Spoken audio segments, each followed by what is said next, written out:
Ce sont des journées qui permettent de mettre en contact direct le monde agricole, les producteurs, les artisans et tous ceux qui travaillent dans cette filière-là, avec les populations de la ville, de l'agglomération et plus largement du Gard. C'est une forme de salon de l'agriculture locale qui permet donc de faire connaître, de mettre en valeur un certain nombre de filières. C'est donc une vocation pédagogique, économique et puis de valorisation du patrimoine de l'agriculture gardoise dont on est très fier mais qui a besoin d'être soutenu. C'est un symbole plus qu'important. C'est ce qui fait que nous sommes là aujourd'hui et que le Gard a une vitrine des couleurs, des saveurs.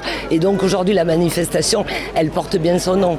Journée méditerranéenne des saveurs. Et les saveurs gardoises, elles sont multiples et diverses. Ça s'inscrit dans notre politique publique d'aide à l'agriculture en sens général, du mieux manger et puis de notre compétence en matière de restauration scolaire et pas que, de circuits courts, de développement économique.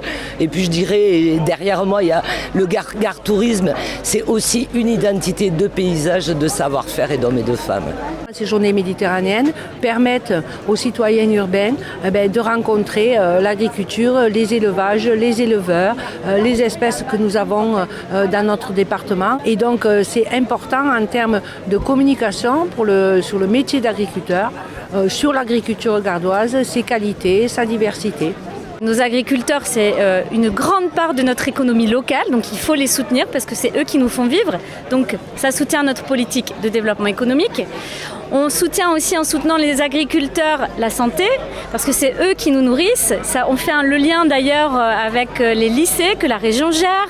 Donc on essaie de travailler le plus possible sur des circuits courts, sur les produits locaux, sur le bien manger au sein de nos lycées. Et ça, on ne peut le faire qu'avec nos producteurs locaux. Si on n'a plus nos producteurs, si on n'a plus nos agriculteurs, ça va être compliqué de faire des belles assiettes et de faire des belles choses et des bons produits qui sont bons aussi pour notre santé. Et ça, pour moi, c'est très très important. Je suis un chef qui me bat depuis maintenant 15-20 ans sur l'éducation alimentaire dans les écoles. J'ai créé une association qui s'appelle Les Enfants Cuisine pour pouvoir accompagner les jeunes de 2 ans à 20 ans à être autonomes dans leur alimentation. Mais pour cela, il faut leur expliquer comment ça pousse, comment ça grandit, comment on élève, on va dire, que ce soit les animaux ou même des fois tout ce qu'on peut mettre en place, en tous les cas, pour que les produits soient bons et effectivement poussent là où ils doivent pousser et pas dans des laboratoires. Donc du coup, voilà, moi je suis très, très content d'être là ici aujourd'hui et en plus ça m'a fait du bien de revoir Nîmes parce que je crois que la dernière fois que je suis passé, c'était il y a 20 ans. Donc. Là aujourd'hui, on a par exemple les artisans boulangers qui mettent en avant notre baguette label gardoise.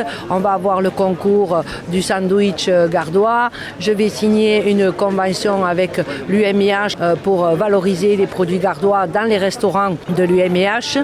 Enfin voilà. Donc évidemment que la Chambre d'agriculture, c'est un des piliers et notamment techniques de ces journées. Il faut que les liens soient retissés avec l'ensemble de la population pour qu'il y ait une prise de conscience générale de l'importance de produire localement, de l'importance de consommer des produits locaux. Et ce petit salon de l'agriculture, ces journées méditerranéennes des saveurs, elles permettent de retisser ce lien et je pense qu'on a intérêt à développer ce type d'initiative parce que c'est aussi en faisant prendre conscience à l'ensemble de la population des enjeux qu'on arrive à s'en sortir après, trouver des solutions, à construire des filières et à dire que ce sont des enjeux absolument primordiaux. C'est nîmoise.